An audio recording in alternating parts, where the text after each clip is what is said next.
आमर जो अनुमान बर्तमान एक घूर्णिबलय वायुमंडल उपरी भाग में खास करके देखा दक्षिण अंडमान सागर अंचल सक्रिय रही है वायुमंडल मध्य भाग जाए व्यापी और यार जो घूर्णिबलय प्रभाव में आमर 14 तारीख अर्थात आगामी 24 घंटा मध्य एक लघुचाप क्षेत्र सृष्टि होवार संभावना। बंगोपसागर में बलगोटा अच्छी अवपात पश्चिम केन्द्रीय और संलग्न उत्तर पश्चिम बंगोपसागर में केन्द्रीभूत होता अवपात एवं घंटा प्रति 7 किलोमीटर बेगर उत्तर पश्चिम दिगरे गति करुच्ची।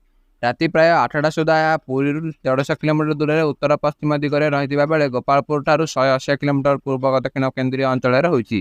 पारादीप दक्षिण 190 किलोमीटर, चांदाबाली ठारू 250 किलोमीटर, आंध्र प्रदेश कलिंगपट्टनम ठारू 240 किलोमीटर, पश्चिम बंगर दिघा ठारू 350 किलोमीटर दूर रही। आसंता 12 घंटा सकाळ सुधा यह पश्चिम दिगरे गति कर गभीर अवपात परिणत हो पारे। आसंता 2 दिन मध्य यह पश्चिम उत्तर पश्चिम दिगरे गति कर ओडिशा और छत्तीसगढ़ उपर रहिबो। प्रभाव 11 तारीख पर्यंत सारा राज्य में प्रबल वर्षा लगी रहिबो। सकाळ सुधा पुरी, गंजाम, गजपति, रायगड़ा, कोरापुट, मालकानगिरी प्रबल वर्षा होबारु ऑरेंज वार्निंग जारी होईची। परवर्ती 24 घंटा पुरी, जगतसिंहपुर, कटक, खोर्धा और ढेंकानाल जिले में प्रबल अति प्रबल वर्षा हो पारे।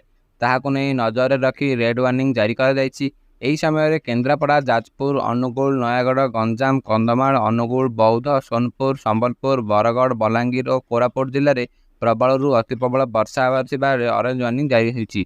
10 तारीख पूर्वाह्न उपकूल ओडिशा रे वर्षा परिमाण कमिब। तेबे सुंदरगढ़, झारसुगुड़ा, संबलपुर जिले में प्रबल अति प्रबल, बरगढ़ और सोनपुर, बौद्ध, अनुगुल, देवगढ़, केन्दुझर जिले में प्रबल वर्षा होबार संभावना रही। अवपात प्रभाव में यह समुद्र भितर घंटा प्रति 45 ରୁ 65 किलोमीटर बेगर पवन होउची। स्थल विशेष में पवन बेग 65 किलोमीटर छुईब। गभीर अवपात परिणत हो ओडिशा उपकूल निकट में गति करने समय पवन बेग घंटा प्रति 50 ରୁ 60 किलोमीटर तल भाग में ओडिशा उपकूलवर्ती जिलागुड़िक पवन बेग घंटा प्रति 55 ରୁ 65 किलोमीटर रहिबो। परिस्थिति को दृष्टि रखी गोपालपुर और पुरी बंदर 3 नंबर एवं पारादीप और धामारा बंदर 1 नंबर विपद संकेत जारी रही। 11 तारीख पर्यंत उत्तर पश्चिम और संलग्न उत्तर पूर्व केन्द्रीय बंगोपसागर को मत्स्यजीवी मानक बारण कर। बरगढ़, बौद्ध, गंजाम, गजपति, जगतसिंहपुर, कलाहांडी, केन्द्रापड़ा, खोर्धा, कोरापुट, नयागढ़, पुरी और रायगड़ा जिले में बन्या परिस्थिति सृष्टि हो पारे।